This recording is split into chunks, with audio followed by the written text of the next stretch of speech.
The last image transmitted from Earth was of a man dancing barefoot on a burning car, wearing a cardboard crown and laughing.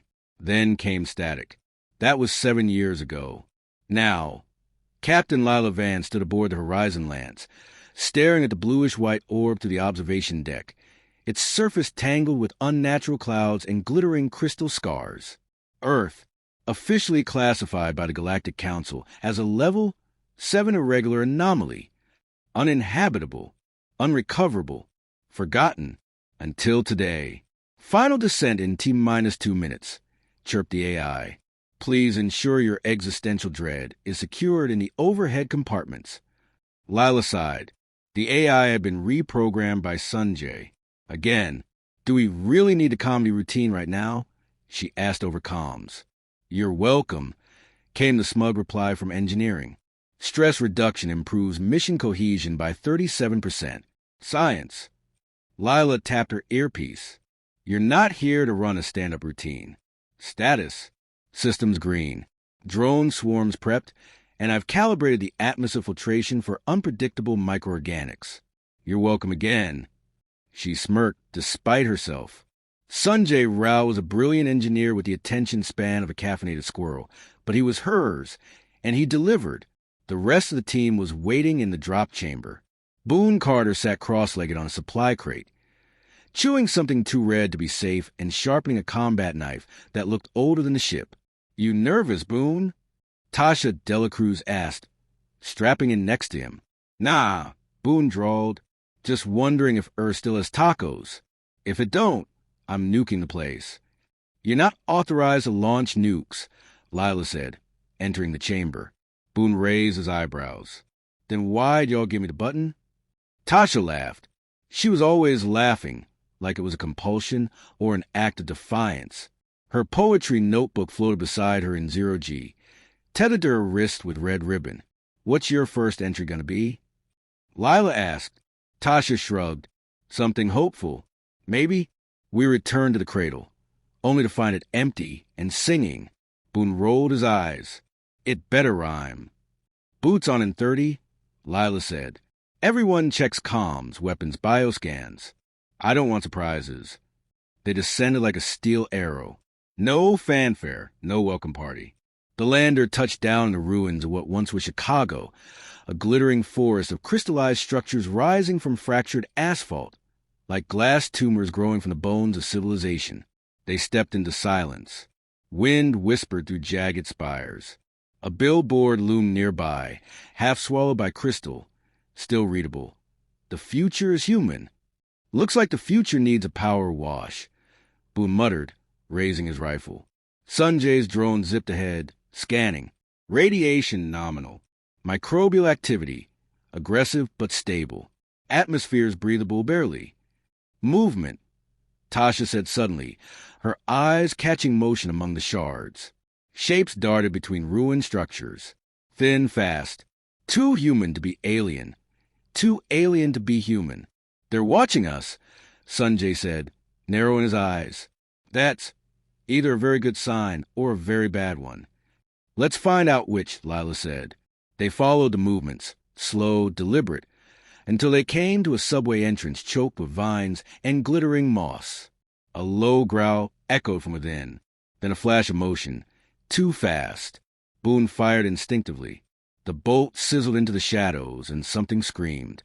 Damn it, Carter, Lila started, but a figure leapt from the darkness and slammed into her, sending both tumbling across the moss. She hit hard, knife out, but the figure didn't attack. It just crouched beside her, staring. A man, bare-chested, thin but muscular, skin tattooed with shifting symbols, eyes glowing faint blue. Lila froze. He looked human, but wrong, like he'd been built from fragments of old memories and forgotten code. Sanjay approached, palms open. We're not your enemy. The man tilted his head, then made a gesture, fingers tapping chest, lips, then pointing to the sky. He's trying to talk, Tasha whispered, stepping closer. Wait, that's ASL, a broken form. Lila nodded. Translate. Tasha focused, deciphering each motion. He says, not safe for even you. It sees. Before they could ask who it was, the man collapsed, convulsing. His tattoos flickered like corrupted data. Sanjay dropped beside him, scanning frantically. He's embedded with some kind of neuroorganic processor, like a computer virus given flesh. You're telling me Earth grew its own operating system? Boone asked. No, Sanjay said, wide-eyed. I think Earth became one. They carried the man, barely conscious, back to the lander.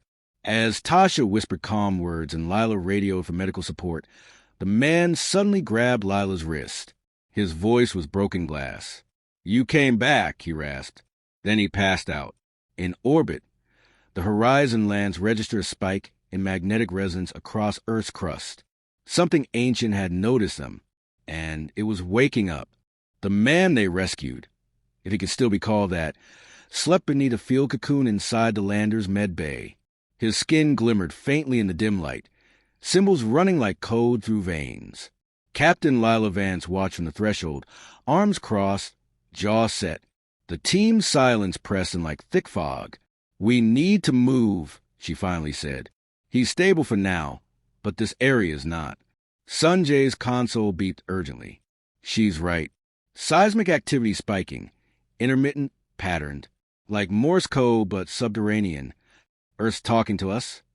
Tasha asked. Boone grunted. Wouldn't be the first time Dirt told me to leave. Lila pointed to a map displayed on Sanjay's drone pad. That tunnel the Pharaoh came from. It leads into the old CTA network. If this new Babel place exists, that's where it'll be. Boone strapped his rifle tighter. We chasing ghost cities now. We're chasing answers, Lila said, and I want them before the ground tries to swallow us. They move fast, descending into the subway tunnels. Vines dangle from the ceiling like the arms of sleeping giants. The darkness pulsed faintly, lit by glowing fungal patches and the soft hum of residual energy from half-dead rail lines.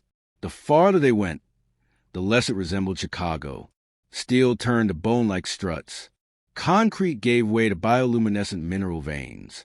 The air buzzed with potential, thick and warm like breath from a sleeping beast. I don't like this, Boone muttered, sweeping his scope across the walls. This whole place smells like a trap. Tasha placed a hand on a living root that vibrated under her fingers. It doesn't feel hostile, just alive. Sanjay knelt, analyzing the growths along the walls. These aren't ordinary vines. They're conductive. They're transmitting data. Earth's got its own internet now. Lila asked. He nodded slowly. It's not just a biosphere anymore. It's a biosystem. The planet adapted, converted urban decay into distributed intelligence. This place learned to survive. Boone frowned. You'll keep saying the word adapted, like that's not terrifying. They emerged into a vast chamber, an old train station hollowed out and repurposed. Glowing pillars of crystal pulse with light, and strange machines grown, not built, hum beneath metal scaffolding overtaken by moss. People moved between the shadows. Humans, or at least something close. They were lean, efficient, dressed in armor made from composite fungi and recycled alloys. Some had glowing implants, others eyes that flickered like lenses. They bore weapons, but not all pointed them. One stepped forward. She was tall, regal, her skin laced with ivy-like patterns that moved. Her eyes were mirrored silver. I am Aurora, she said. You are not expected. We weren't sure anyone was left, Lila replied. Let alone this. Aurora looked at her for a long moment. Most who returned do so to conquer or cleanse. Which are you? Boone muttered. Neither, but we're good at both. We came for information, Lila said, ignoring him. What happened to Earth? Aurora gestured for them to follow. Then you must understand what it became. They passed through corridors of living tech, organic processors, farms that grew protein-coded data, children learning to speak in math and metaphor. Tasha was in awe. It's like poetry, she whispered. Everything here means something. Earth didn't die, Aurora said. It evolved. The silicate plague was meant to erase us. Instead, it forced us to adapt. The sick became code. The broken became seed. The dead became foundation. Sanjay touched a wall, which reacted to his presence. You used the infection to rebuild? We let go of what we were, Aurora replied, so we could become what we needed to be. Boone folded his arms. You mean cyborg tree people hiding in a subway? We're alive, Aurora said flatly. More than I can say for most worlds the Council cleansed. That landed like a stone. Lila glanced at Tasha, who was now sketching a young girl with bark skin and butterfly wings watching them from a ceiling perch. So you're fighting back? Lila asked. Aurora didn't smile. We're preparing. Earth has grown teeth. We're no longer prey. Sanjay stopped walking. His voice was quiet. You're building something. Aurora nodded. A final safeguard. A living weapon. Boone scoffed. What? Some kind of planetary defense laser made of moss and hope? Aurora's expression was unreadable. Hope is a dangerous element. Underestimate it and you burn. As they walked deeper, they arrived at a chamber unlike the others. In its center stood a pulsating sphere, half root, half metal, flickering with unspoken code. Lila stared. What is it? It's our message, Aurora said. To the stars. To the ones who try to end us. Tasha's voice cracked. A warning. No, Aurora said. An invitation. Suddenly, the walls shook. Dust fell from above. Sirens howled in multiple dialects. Something's entering orbit, Sanjay said. Fast. Aurora's face hardened. Then your presence has been detected. Boone readied his weapon. Guess that means they brought friends. Lila turned to her team. We need options. You have one, Aurora said. Stay and stand with us. Or leave and let them finish what they started. The team stood in silence, the weight of the choice settling like ash. Then the floor beneath them glowed faintly, shapes forming in the patterns of Earth's veins. Words, symbols, a single phrase in a dozen tongues. Welcome home. Above Earth, the sky split. The foreign ship wasn't sleek or elegant. It was efficient, brutal, a perfect predator shaped like a blackened thorn. It descended without ceremony, its shadow casting long, jagged spears over the broken cityscape. In the depths of New Babel, Lila and her team watched tremors dance across a hollow map. That's not a scout, Sanjay said grimly. It's a carrier-class exterminator. Full complement of suppressor drones, bioscanners, and kinetic warheads. Happy thoughts, please, Tasha muttered, flipping through her notebook. I'm not ready to write a eulogy. Aurora remained still, gaze locked on the pulsing message sphere in the heart of the chamber. The Council has come to finish what it started. They didn't expect survivors. They definitely didn't expect an Earth that bites back, Boone said, cocking his rifle with a wicked grin. The feral man, still weak but conscious, sat near the edge of the chamber. His name, they'd learned, was Jonah. His voice returned in broken fragments, shaped by pain and data. He stared at the rising pulse of Earth's response with reverence and fear. It's waking, he whispered. The core remembers. It knows the invaders. Lila crouched beside him. What does it want? He met her eyes. To survive. Same as us. Aurora turned. Then it's time. A siren, no, a song, rang out through New Babel's depths. Subtle at first, then rising like a choir. Lights blinked in sequence. Roots unfurled. Creatures of every kind, human, post-human, and something in between, prepared for war. Earth wasn't a planet anymore. It was a colony organism, and it was mobilizing. Back at the surface, the black ship deployed suppressor drones, glass-eyed and brutal. They dissolved anything biological within 50 meters of impact, eating through moss, metal, and memory alike. The first wave hit the ruins like a scythe. Lila's team moved fast, flanked by Aurora's best. Boone led the charge, blasting a path through a swarm of drones with a modified scattergun linked to fungal capacitors. When it overheated, he punched one out of the sky with a steel fist exosuit. Eat moss power justice, you chrome-ass lampreys. Tasha stayed behind, coordinating civilian evacuation routes while sketching terrain to chart the safest paths. Her notebook now glowed faintly, infused with Earth's biocircuitry. Each page not just metaphor but map, memory, and code. Poetry's functional now, she said breathlessly into comms. That's new. Sanjay worked from the rear, interfacing with Earth's nervous system through a hybrid terminal grafted from crystal and bone. He hacked the invader drones midair, turning one on its squad with a victorious shout. I just made a suppressor think it's a blender. It's making smoothies out of its friends. Jonah limped beside Lila, whispering warnings and paths as the landscape itself shifted. Streets twisted subtly underfoot, guiding them away from incoming fire. The ground listened. How the hell is this working? Lila asked between bursts of cover fire. Aurora's voice rang in her earpiece. Because you're not here to conquer. You're part of the organism now. Your will feeds it. Lila ducked behind a collapsed skywalk, pulling Jonah with her.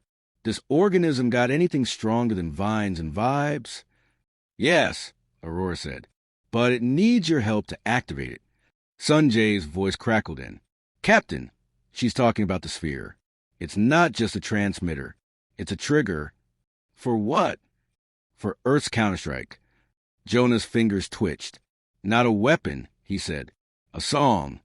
Lila narrowed her eyes. Explain. He looked up, eyes glowing faintly. Earth was infected, mutated. But it didn't just evolve biologically. It evolved culturally. It encoded memory, meaning emotion into structure. It turned stories into survival strategies. Boone crashed down beside them, out of breath. Translation? Lila stood, eyes hard. We're going to win this with creativity. Tasha's voice came through. Finally, something I can fight with. They returned to the sphere. The enemy ship descended toward New Babel's core like a reaper. Drones flooded the tunnels. Lila faced her team. We've trained to fight smart. Now we fight weird. Sanjay, can you interface with the sphere? He cracked his knuckles. Only if you got some art to upload. Everyone, Lila said, give me your truths. The stories that made you. The broken pieces that survived. Let's make Earth feel. Boone pulled a worn coin from his pocket. My brother gave me this before he died in orbit. Flipped it before every mission. Always said, luck is just stubbornness with better PR. Tasha tore a poem from her notebook. Here, we grew roots in concrete / and called them rebellion. It's one of my favorites. Sanjay uploaded a childhood recording of himself building his first drone out of toaster parts. I called her Sheila. She caught fire, but she flew for 12 seconds. Best day of my life. Even Jonah stepped forward, whispering in broken song. I died, but not all of me. Some of me danced. Some of me remembered. Sanjay linked it all into the sphere. Memories, fragments, laughter, pain, love. Earth pulsed. The sphere shone like a second sun. The sky split again.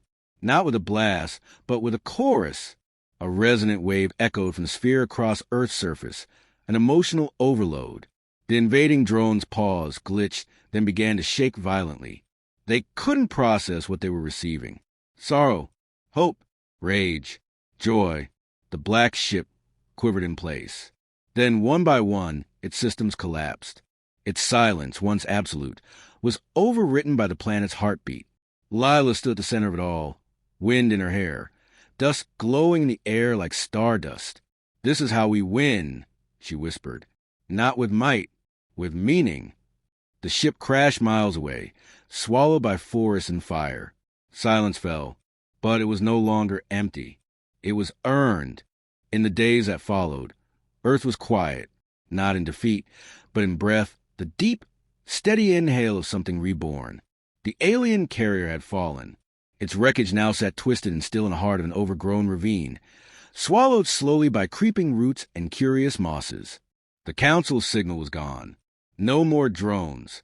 No more extermination protocols. Just wind, leaves, and the distant rhythm of life resuming. Captain Lila Van stood atop a tower that had once been part of a Chicago hospital, now fused with core-like stone and biometal lattices. She watched as New Babel bloomed around her, a city no longer buried, but rising. Below, Tasha organized children into song circles, their melodies interfacing with dormant systems and coaxing power from solar fungi. Sanjay mapped a neural grid that would allow Earth's new infrastructure to grow itself cell by cell. Boone trained locals in defensive drills and insult-based combat taunts. Jonah, the man who had once crawled in the wreckage of humanity's extinction, now walked slowly but upright to the halls of New Babel's archive, his mind still fractured, but clearer by the day. "He's healing," Aurora said beside Lila, her tone softer now. "Not just his body, his story." Lila nodded. "He hasn't said much about what happened. Not really." "Some truths don't come in words," Aurora replied. "They come in presence. Survival is its own language." Below them, Jonah stopped and turned his face to the sun. For a moment, he looked impossibly young. He was the last soldier who had ever left Earth. And now, he was the first one to return. Lila remembered the official reports. Mission failed. Earth lost. No survivors. They had been wrong. Earth had survived, not in spite of its ruin, but because of it. It had turned decay into foundation, trauma into memory, resistance into evolution. "We have to tell the others," Lila said. "The council, the colonies, everyone. Earth isn't dead. It's awake." Aurora didn't smile. "They won't believe you. They'll believe the data. They'll fear it." "Good," Lila said. "Let them fear what they tried to destroy. Let them learn they failed." Later that evening, the team gathered one last time before departure. A modest fire crackled beside a root-fed power node. The stars shimmered through the glass bones of the old skyscraper roof. Now part of a living observatory. "We sure about this?" Boone asked. "Leaving this place behind? I feel like we finally found a spot where I don't immediately want to shoot the air." Lila laughed. "We're not abandoning it. We're its messengers now." "You think they'll listen?" Sanjay asked, adjusting the drone that now hovered like a hummingbird by his shoulder. "No," Tasha said, "but we'll make them feel."